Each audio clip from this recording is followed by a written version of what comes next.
네, 우리 함께 제목을 알고 계시지만 우리 한 목소리로 먼저 한번 읽어보겠습니다. 제목 성령 받은 사람들. 시작. 성령 받은 사람들. 아멘. 오늘은 성령 받은 사람들이라는 제목을 가지고 말씀의 은혜를 나누겠습니다.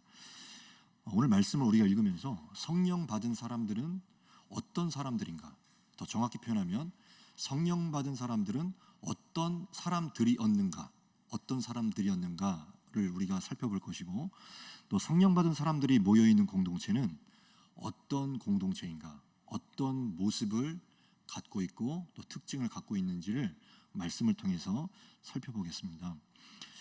지금 능력의 말씀을 담대하게 선포하고 있는 이 베드로와 나머지 11 사도들의 이 모습을 보다가 이들의 옛 모습을 우리가 다시 한번 상기를 해보면 이 모임 가운데 얼마나 하나님의 기막힌 은혜가 임하여 있는지를 우리가 알 수가 있습니다.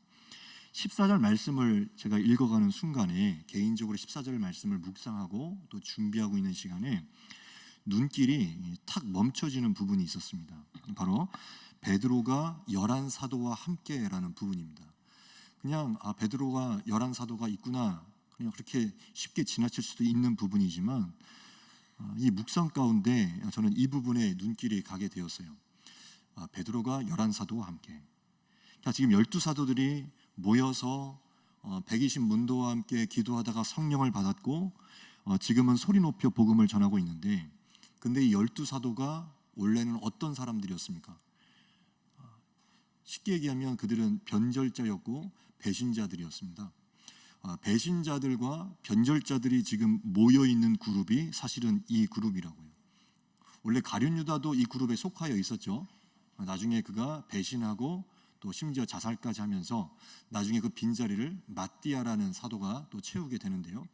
아무튼 이 공동체에는 가룟 유다가 대표적으로 있었습니다. 배신자요, 변절자였죠. 그리고 가룟 유다만 예수님을 배신한 게 아니라 베드로도 심지어는 난 저 사람을 알지 못한다라고 하면서 저주하면서까지 모른다고 잡아떼었던 그런 배신자들이 모여있던 그룹이 바로 이 그룹입니다. 우리가 이 부분을 묵상을 하다 보면 새삼 이것을 알 수 있죠. 이 땅에서의 아무리 그 그룹과 조직이 하나님께서 친히 만드신 조직이라 하더라도 결국에는 그 조직에 사람이 모여있다는 것은 완전치 못하다는 것을 뜻하다는 것, 그것을 우리가 알 수 있습니다. 그러니까 심지어는 예수님이 직접 만드신 공동체, 예수님이 정말로 기도하면서 신중을 기하면서 기도하시면서 한 명씩 한 명씩 불러 모으신 이 사도 그룹조차도 배신자들이 포함되어 있는, 그러니까 이 조직이 결코 사람들이 모여있는 조직이라면 결국에는 사람들 사이에서 갈등이 있고 싸움이 있고 배신이 있고 아픔이 깃들어 있다는 것을 우리가 새삼 알 수 있게 됩니다. 결국 이 세상에는 온전한 공동체란 없다, 온전한 사람들이 모여있는 공동체란 없다, 존재하지 않는다. 그것을 우리가 알게 되면 그 다음 단계로 나아갈 수가 있어요. 어떤 대상에 대한 기대감을 내려놓는다는 것은 보통 세상 사람들 입장에서는 그냥 포기만을 의미하겠죠. 어떤 대상이나 어떤 사람에 대한 그냥 내려놓음, 포기, 나 그냥 이제 마음 접을래 라고 하는, 그러니까 세상 사람들은 그것이 어떤 부정적인 의미를 내포하고 있다면, 그러나 하나님을 믿는 신자들은요, 어떤 대상에 대한 기대감을 접었다는 것은 곧 그것은 기도의 시작을 의미하기도 합니다. 사람에 대한 기대와 소망을 접었기 때문에 그때부터 우리는 하나님을 기대하고 의지하고 바라볼 수가 있는 거예요. 그러니까 오늘 우리가 보고 있는 12 사도 그룹도 마찬가지입니다. 결국 사람만 바라본다면 이 공동체에 소망이 없기 때문에 결국 이들은 기도할 수밖에 없었어요. 이 부분에 대한 것은 우리가 잠시 뒤에 좀 더 구체적으로 나누려고 합니다. 아무튼 이 공동체는 온전치 못한 공동체였고 상처와 아픔이 있는 공동체였어요. 부끄러운 공동체였습니다. 그런 배경을 알고 14절 말씀을 다시 읽어보시면 느낌이 사뭇 다를 것입니다. 베드로가 11 사도와 함께 서서 예루살렘아 들으라, 그렇게 담대하게 복음을 증거하고 있는 이 장면이 느낌이 달라져요. 참 마음이 짠하기도 해요. 와, 원래 이 사람들이 이랬던 사람들이 아닌데, 정말 허물이 많았고 부끄러움이 가득 찼던 그런 공동체요 사도들이었는데 지금 담대하게 복음을 전파하고 있는 거예요. 예루살렘아 들으라 그러면서. 얼마나 연약한 사람들이 모여있는 공동체입니까? 하지만 그런 공동체임에도 불구하고 예수님께서는 이 공동체를 붙잡으시고 그 손을 놓지 않으셨어요. 이 공동체를 놓지 않으셨어요. 그러니까 첫 출발은 결코 온전치 않았지만 온전치 못한 이 공동체가 결국 온전하지 못하기 때문에 주님을 붙들 수밖에 없었고 기도할 수밖에 없었고 하늘을 바라볼 수밖에 없었다는 것은 결국 그것 또한 은혜였다는 거예요. 은혜. 그리고 내가 속한 공동체가 그리고 여러 모양으로 지금 시작한 우리 교회 내에서의 모든 여러 가지 모임들 가운데 내가 이 모임과 나 자신과 함께하고 있는 구성원들이 온전하지 못하다라고 느낀다면 그 온전치 못함에 대한 느낌이야말로 새로운 은혜의 시작일 수도 있다는 거죠. 내가 온전치 못하기 때문에 우리가 상처가 많기 때문에 허물이 많고 단점이 많기 때문에 그렇기 때문에 우리는 더욱더 성령을 의지할 수밖에 없는 거예요. 성령을 의지할 수밖에 없고 성령께 기도할 수밖에 없는 사람들이라는 것입니다. 오늘 말씀을 준비하는데 이 메시지가 구역장님들이나 혹은 지금 이제 이번에 시작된 은혜의 동산 소그룹을 이끌게 된 리더들이나 섬김이들이나 여러 모양으로 지금 선교도 출발을 했고 선교 준비도 출발을 했고 여러 가지 모양으로 지금 여러 가지 것들을 하나님의 일을 준비하고 있는 그런 분들에게 리더들에게 도움이 되면 좋겠다라는 생각이 들더라고요. 오늘 이 주님 주시는 메시지가 분명히 있을 것이라 여겨집니다. 여러 가지로 지금 어떤 자리에서 그 조직을 이제는 섬기고 이끄시게 된 입장에 서 있는 그런 동시에 부담을 느끼고 있는 성도님들에게 오늘 말씀이 소망으로 다가가기를 바랍니다. 온전하지 못한 상태로 얼마든지 출발할 수 있다. 오늘 그 메시지입니다. 우리는 결코 온전한 상태에서 온전한 사람들끼리만 모여서 시작하는 게 아니라 온전치 못한 사람들과 함께 시작할 수 있다. 심지어는 예수님이 만드신 공동체도 그러했다.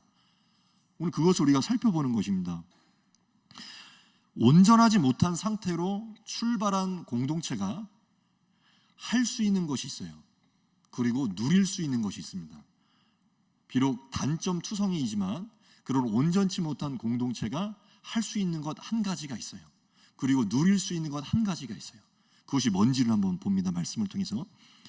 온전치 못한 공동체도 할 수 있는 것 한 가지가 너무나 당연한 사실이지만 그것이 바로 기도하는 것입니다.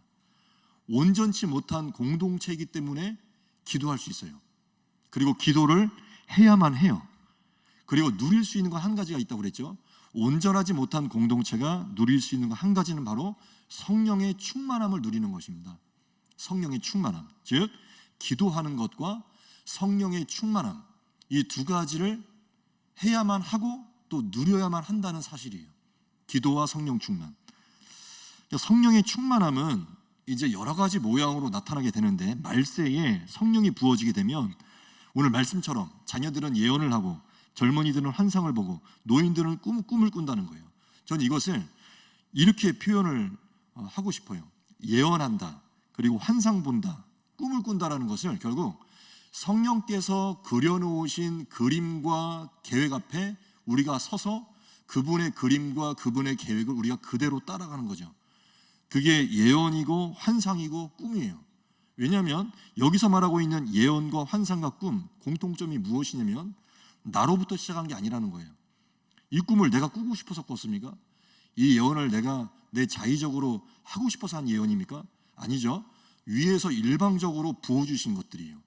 위에서 시키시는 대로 부어주시는 것들이에요. 여기서 말하는 예언과 꿈과 환상은 다 성령께서 일방적으로 부어오시는 것들이에요.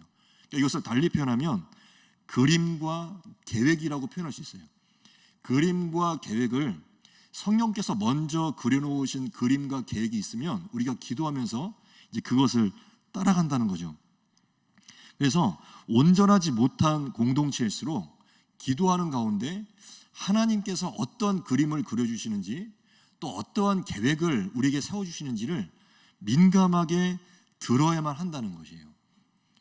연약한 공동체일수록. 그리고 오늘 말씀을 주목하다 보면 말세에 내가 내 영을 모든 육체에게 부어준다고 하셨는데, 여기서 중요한 것은 모든 육체입니다. 모든 육체. 왜 이 모든 육체에 대한 부분을 강조하고 싶냐면, 어떤 분들은 이런 분들이 계세요. 내가 성령 받을 자격이 있나? 그렇게 생각하시는 분들이 종종 계시는 거예요. 그러니까 이것을 예수 믿는 것과 성령 받는 것을 분리해서 생각하셔서, 그래 내가 하나님을 믿기도 하고 예수님의 십자가도 믿지만 나는 성령 받을 자격과 준비는 안 돼 있는 것 같아. 그렇게 생각하시는 분들이 계신 것 같아요. 근데 오늘 말씀에 분명히 모든 육체라고 했고, 여기서 모든 육체에 부어준다라고 했을 때, 제가 한번 주석을 찾아보니까 부어준다고 했을 때 이 부어준다가 에케오라는 헬라어 단어거든요. 근데 이제 일각에서 어떤 신학자들은 이렇게 얘기를 하는 거예요. 지금 비록 번역에는 성령을 부어준다라고 표현했지만 에키오라는 헬라어 단어 원문을 보면은 이게 부어준다라는 의미보다는 퍼붓는다라는 표현이 더 정확하다는 거예요.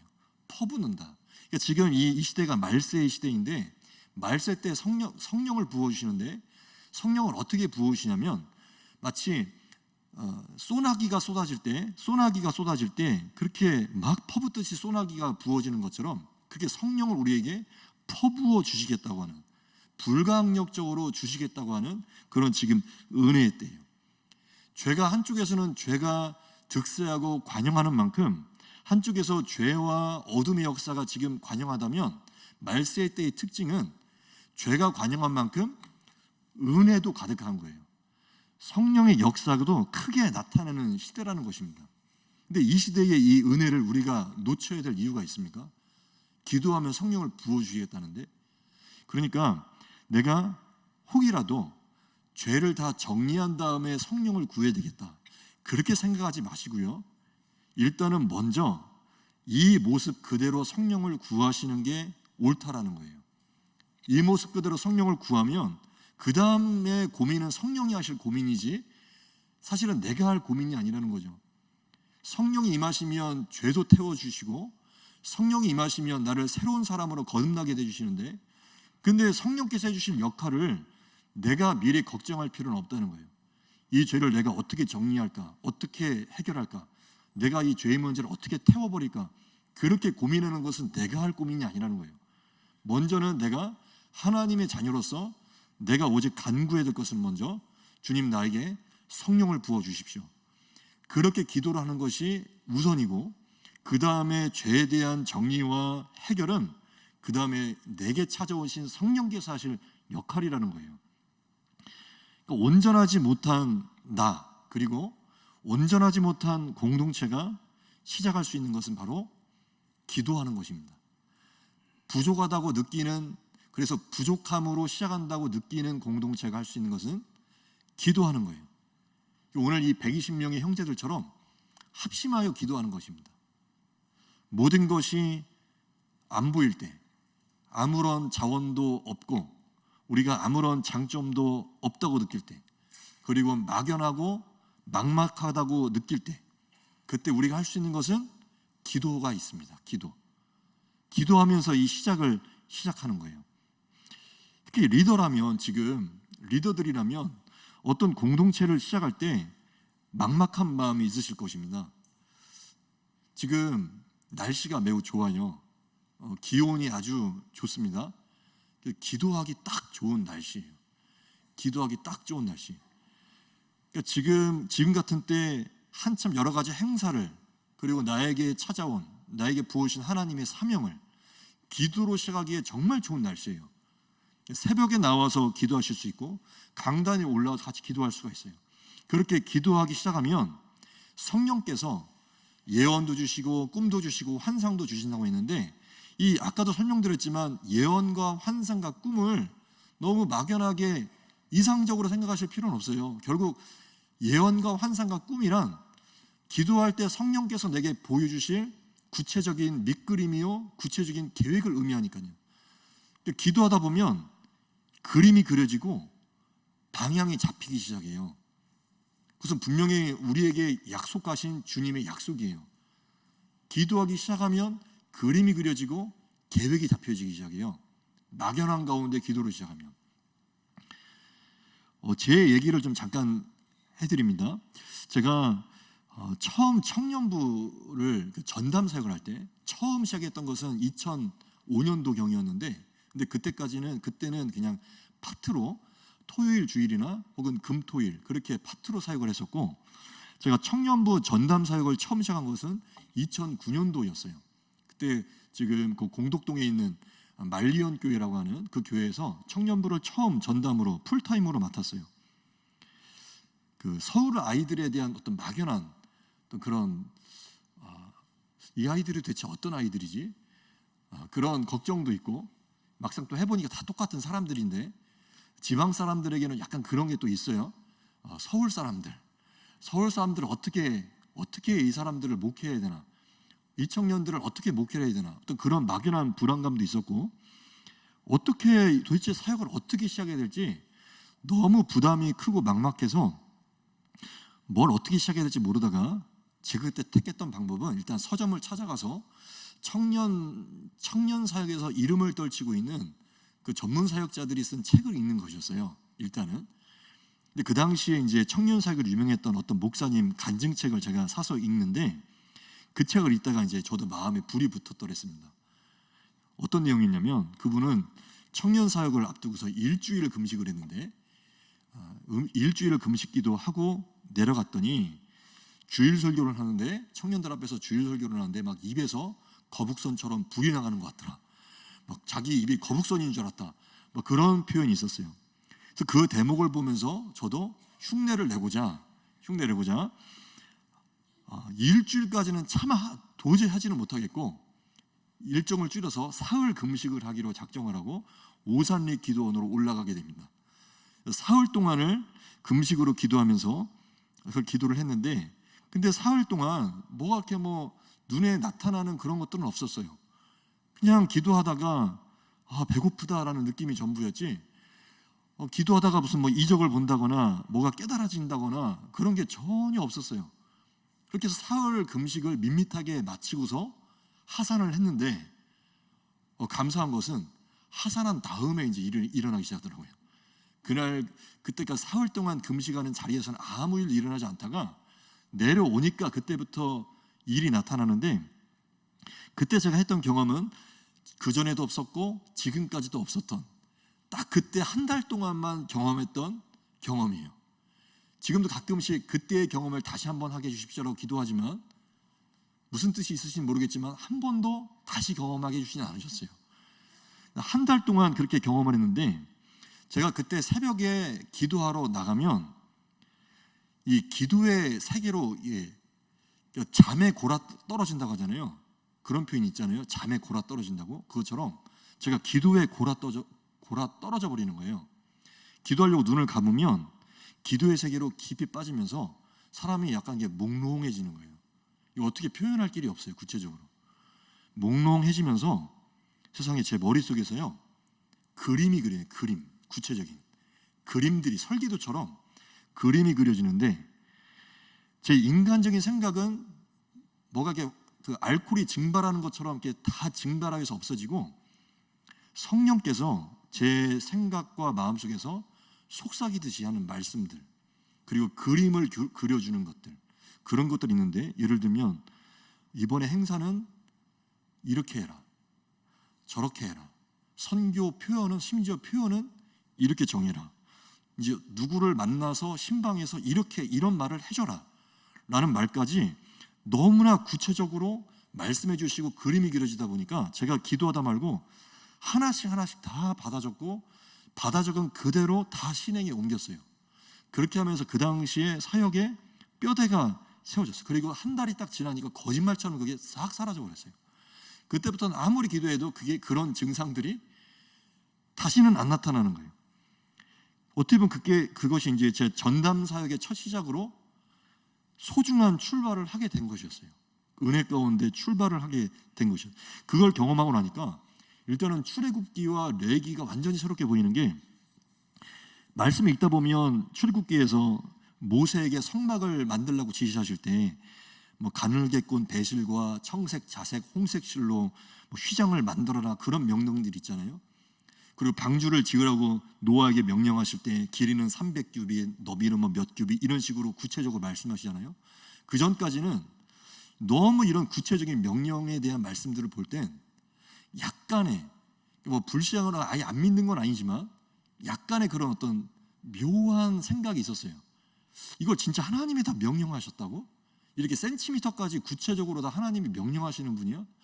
이런 마음들이 있었다면 그때 그 한 달의 경험을 지나가면서 진짜 그러겠구나, 그런 믿음이 다시 생기기 시작했어요. 성령께서 말씀하실 때는 정말로 그냥 막연하게 말씀하시는 게 아니라 진짜 구체적이고도 세부적으로 말씀하시는 분이 성령이시구나, 그것을 깨달았던 적이 있었습니다. 그러니까 우리가 지금 1년 동안 표로 삼고 있는 우리 골로새서 1장 29절 말씀과 이 결이 같은 거예요. 내 속에는 어떤 분이 계시냐면 내 속에서 능력으로 역사하시는 이가 내 속에 들어와 계세요. 능력으로 역사하시는 이 성령이 내 안에 들어와 계세요. 그러니까 기도하는 사람은 어떤 역할이냐면 이분이 내 안에 들어오신 이가 능력으로 일하신다는 뜻인데, 그분이 내 속에서 그림을 그려주시고 또 계획을 잡아주시면 성도의 역할은 내 속에서 주신 그림과 계획을 따라가는 거예요. 그러니까 이 말씀에도 역사하시는 이의 역사를 따라간다고 하잖아요. 역사하시는 이의 역사를 따라간다. 그러니까 기도하면 할수록 이것을 느끼게 된다는 것이에요. 나의 하나님 자녀의 나의 역할은 주님께서 그려주신 그림과 계획을 따라서 따라가는 역할이지, 정말로 기도하는 자라면 대뜸 하나님께 물어보지도 않고 기도해보지도 않고 대뜸 그냥 계획 딱 세워버리고 그림을 그려버린다든지 그런 일은 있을 수가 없다는 것을 더욱더 깨닫게 되실 것입니다. 그러니까 기도하기 시작하면 그림이 그려지고 방향이 잡힌다는 사실이에요. 그림이 그려지고 방향이 잡힌다. 그것을 예언과 환상과 꿈이라고 표현한 것입니다. 그림과 계획. 우리 공동체는 단점이 많아요. 자원도 없어요. 경험도 없어요. 상처만 있어요. 그렇게 말만 할 것이 아니라 정말 그러한 공동체라면, 그리고 그러한 공동체를 맡게 되었다면 주님은 우리에게 말씀해 주십니다. 너가 할 수 있는 게 한 가지가 있다고. 그 자리에서 기도하라는 것입니다. 기도하는 것. 그 자리에서 기도했을 때 이들에게 성령이 임하셨고 그들이 나아갈 바를 알게 되었습니다. 예언과 환상과 꿈, 예언과 환상과 꿈, 계획과 그림, 이것이 오늘 어떤 사람들을 통해서 나타나게 되었는지 우리가 말씀을 통해서 다시 한번 확인합니다. 예언과 환상과 꿈과 구체적인 그림과 계획이 어떤 사람들한테 임하였습니까? 스스로를 오합지졸이라고 느꼈던 사람들, 스스로를 부족하다고 느꼈던 사람들, 모자라고 부족하다고 느낀 그들에게 성령이 임하셨고 예언과 환상과 꿈을 부어주셨어요. 그러니까 일단은 그 마음 변치 않으시기를 바라겠습니다. 나는 오합지졸이다. 그거 괜찮은 마음인 것 같아요. 기도하실 때 나는 부족한 사람이다. 우리는 경험이 없다. 우리는 부족한 게 많다. 그런 마음들, 그 초심을 변하지 않고 끝까지 유지하시면 좋겠습니다. 그러나 나는 부족하다, 우리는 모자라다, 경험이 없다, 그런 마음만 갖고 그냥 가만히 있어서도 안 됩니다. 부족한 마음이 있다라고 느끼신다면 기도를 시작하셔야 돼요. 일단 그 자리에서 기도하는 것입니다. 다시 말씀드립니다. 요즘 기도하기에 딱 좋은 날씨입니다. 기도하기에 참 좋은 날씨예요. 아침 일찍 해가 뜨고요, 새벽만 되면 해가 밝게 뜨고요, 그래서 어둑어둑하지 않아요. 이제는 새벽에도 밝아요. 날씨가 좋아요. 기온이 올라갔어요. 기도하기에 딱 좋은 날씨예요. 딱 요 타이밍에 여러 가지 행사들과 조직과 모임을 맡으신 분들이 많이 계실 것입니다. 하나님 어떻게 해요? 나 어떻게 했으면 좋겠어요? 그렇게 하나님 앞에 물어보시는 분들이 계실 것입니다. 감동이 되신다면 금식도 해보시고, 또 감동 주신다면 기도로 한번 시작을 해보셔서 하나님께서는 이 조직을 향해서 어떤 생각을 갖고 계시는지, 어떠한 계획과 그림을 갖고 계시는지 꼭 한번 물어보는, 기도하는 시간을 가졌으면 좋겠습니다. 그래서 하나님의 계획이, 하나님의 그림이 참 놀랍게도 부족하다고 느꼈던 우리들에게서 드러나게 될 것입니다. 연약하지만 기도하는 사람들, 그게 바로 성령 받은 사람들입니다.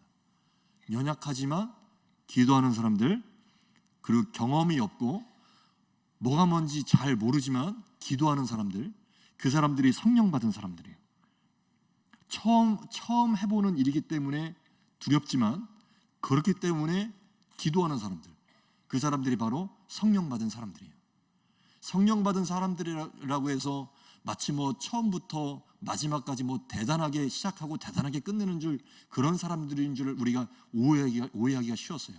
그러나 오늘 성령 받은 사람들의 실체를 알고 보니 결국 그들도 허점 투성이었고, 연약함과 부족함 투성이었고, 연약한 게 많기 때문에 기도할 수밖에 없던 사람들이 바로 성령 받은 사람들이었고, 성령 받은 사람들이 그 다음에 할 수 있는 것은 기도뿐이었고, 그들이 기도할 때에 예언과 환상과 꿈을 부어주셨으며 그림과 계획을 부어주신 성령을 그들이 경험했습니다.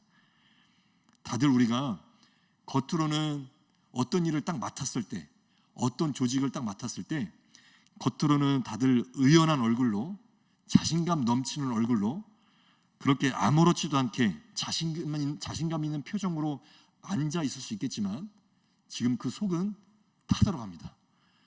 그 속은 지금 시커멓게 타들어갈 수 있어요. 어떡하지? 그렇게 불안한 마음일 수 있어요. 그러나 그런 불안한 마음을 가지고 오늘 우리가 할 수 있는 것, 기도하는 것입니다.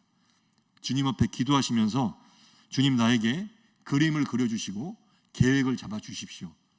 그렇게 기도하면서 내가 맡은 일과 내가 맡은 사명을 정말로 영광스럽게 감당하시고 승리하시는 여러분들 되셨으면 좋겠습니다.